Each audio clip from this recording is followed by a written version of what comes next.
وصلت معايا للمرحله دي فتهانينا ليك، انت خلصت رياكت بنسبه 90%. انت كده مؤهل اصلا لسوق العمل وانك تعمل سيطات احترافيه وتطلعها حلوه. بس احنا هنروح لمفهوم تاني خالص اسمه نيكست جي اس.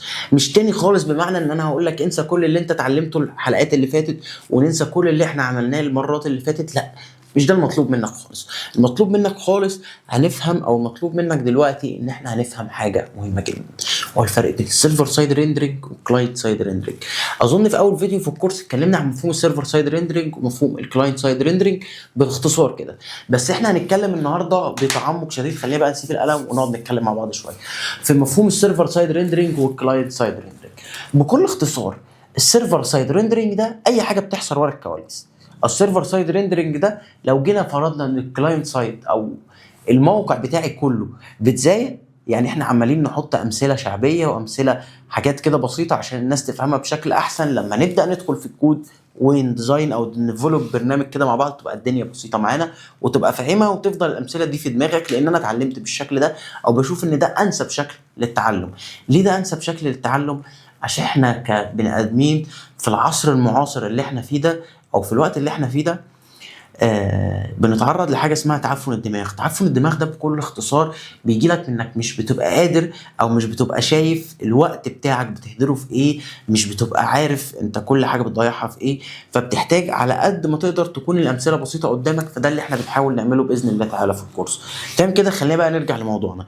نفترض ان الموقع بتاعي او الابلكيشن بتاعي بيتزاي. تمام كده، الويب ابلكيشن بتاعي بيتزاي.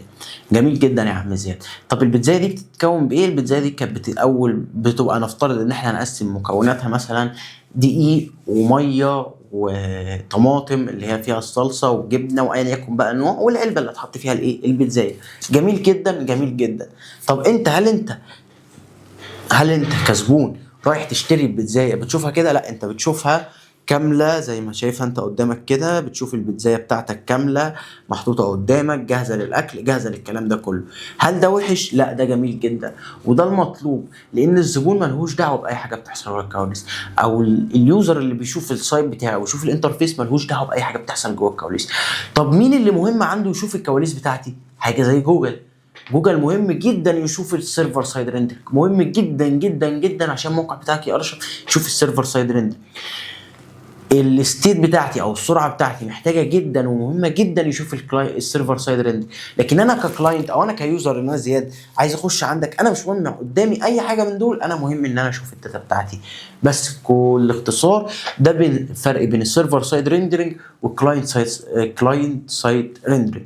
السيرفر سايد ريندرنج دي اي حاجه ورا الكواليس او اي حاجه بتتجمع في الاخر عشان تبقى الكلاينت سايد ريندرنج. ده بكل اختصار. وكانت رحله شاقه في رياكت يا رجاله، انا عارف. ان شاء الله ان شاء الله تبقى رحله اشق في نيكست جي اس، بس صدقني هتستفاد جدا، هتبقى مجهز لسوق العمل. فيلا بينا نخش في التقيل ونخش في نيكست جي اس.